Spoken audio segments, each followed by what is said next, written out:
So everyone says you need to do telesales. Well, beware, guys. There's a few things you might want to know first.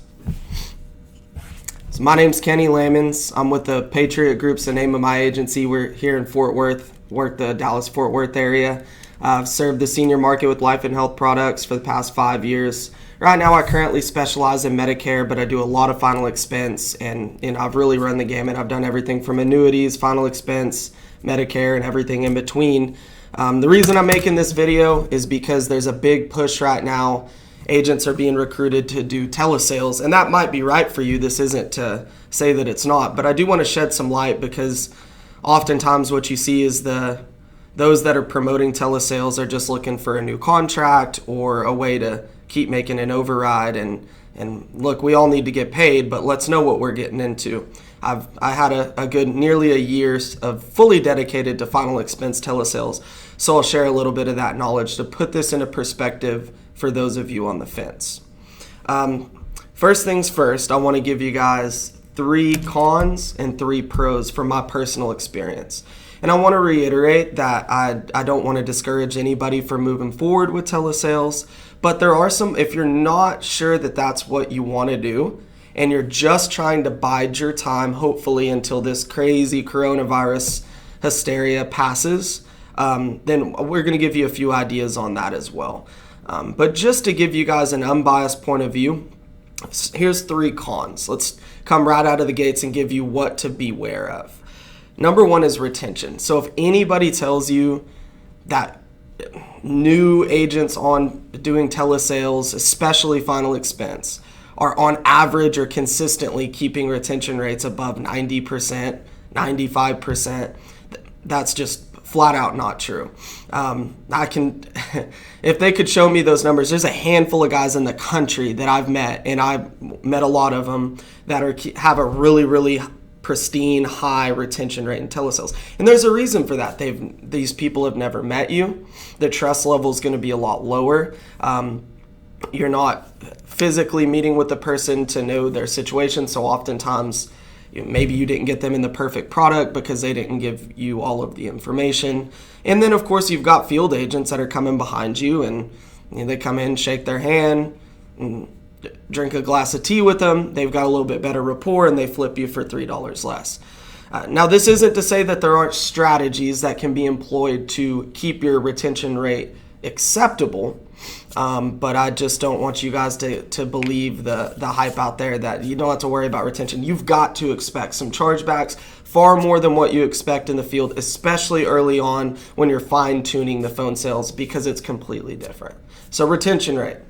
Number 2, lead quality.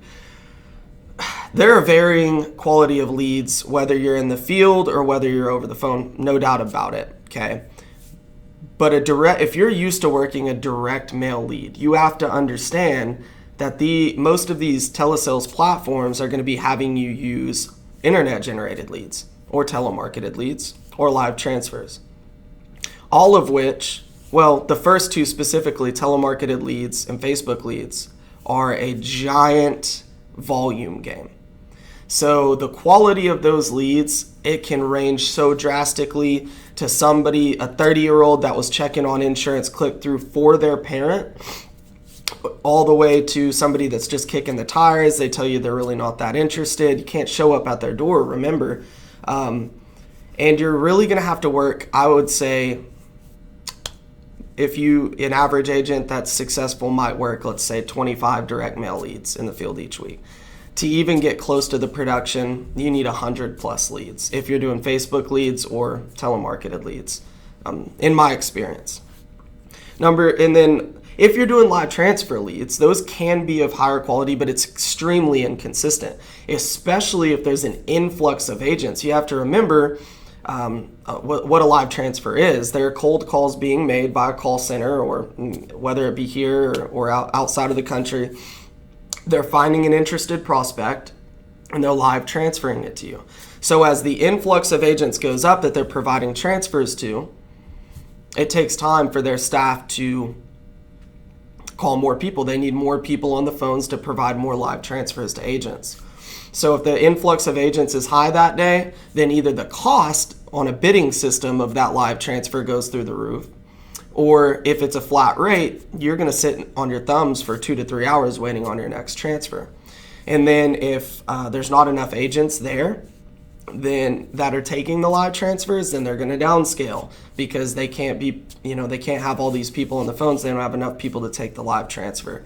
So again, the live transfer can work. It can be a really fruitful endeavor, but there are more pitfalls than people are warning you about. And I just want you to be prepared for them if you make that leap.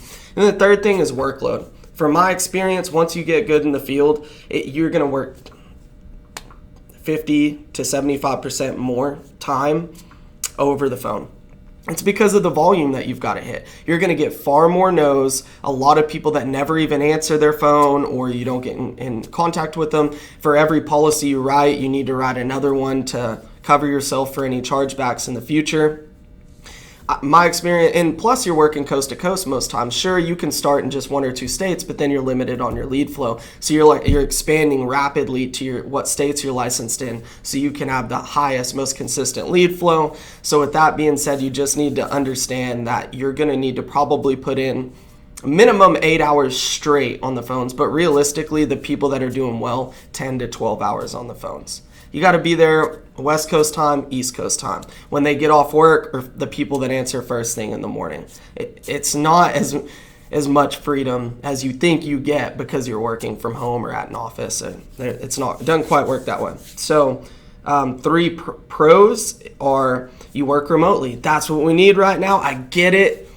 There's a lot to be said about doing telesales right now. With coronavirus, who knows how long this is going to last, and even when it's over, maybe this tips the scales and people are just generally more tentative about meeting you in person. So working remotely, you don't have to go into people's homes. For me, I don't mind it. Cigarette smokers, little dogs. We're not always walking into the nicest homes, especially with our final expense appointments. You don't have to deal with that. And then the third pro is volume. So you do work a lot more, but if you get licensed in 50 states and you're willing to be chained to that desk for 12 to 14 hours a day, you get that system fine-tuned, you do have a lead source, and maybe it's not perfect, but it's consistent and you can get a lot of volume, you're going to be able to sell more policies than you can driving from house to house in a day. So there is some upside there. So with all that being said, what are we doing? So I'm a field agent. That's what I started. I had a stint in telesales, and I do make lots of sales over the phone, just in the natural course of business. But there's a few things that we're doing that I think you guys could implement if you're just telesales isn't for you. You really don't want to do it. You just need something to get you through. First thing is to work your current book of business. Now, depending how new you are, that you might go through that in 2 days. But fortunately for us, that's been feeding us for a couple of weeks. A couple pointers: when you call them, if you're a final expense agent, you need to ask about upsells, cross-sells, and referrals. And you don't want to call them and say, hey, I'd like to sell you something. Again, you just want to call and say, hey, the world's crazy right now. I wanted to check in on you. I know everybody's nervous about this coronavirus. Just want to make sure you're safe. Of course, we took care of that life policy for you, but I know a lot of people are more concerned right now than ever that they have enough to leave behind to their family. Do you feel that we have you covered to a sufficient level? If yes, great.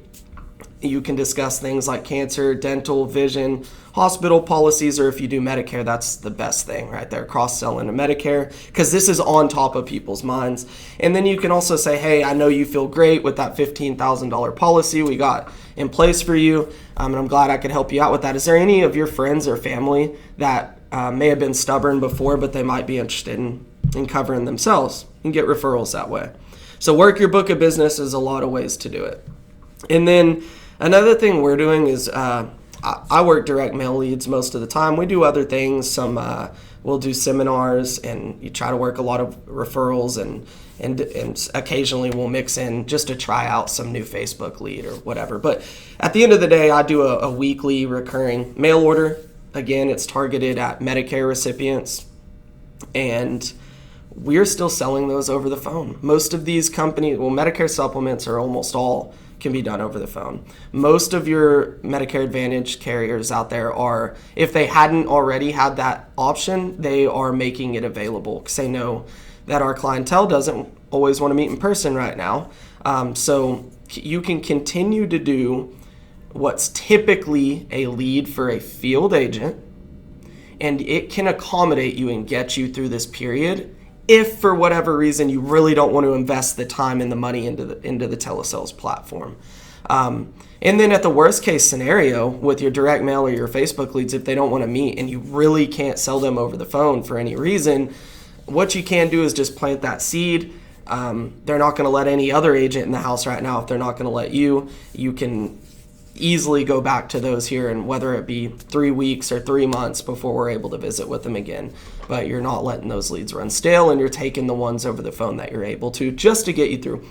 And then the third thing, and again, I'm not advising this, but for those of you that are still out where maybe you live in a state that's really hasn't taken much action and you're still out running in the field, you can just practice, social distancing as far as you make a sale from the front porch. They don't want to come through the screen door. You keep a safe 8 feet away from them, and you're still running in the field.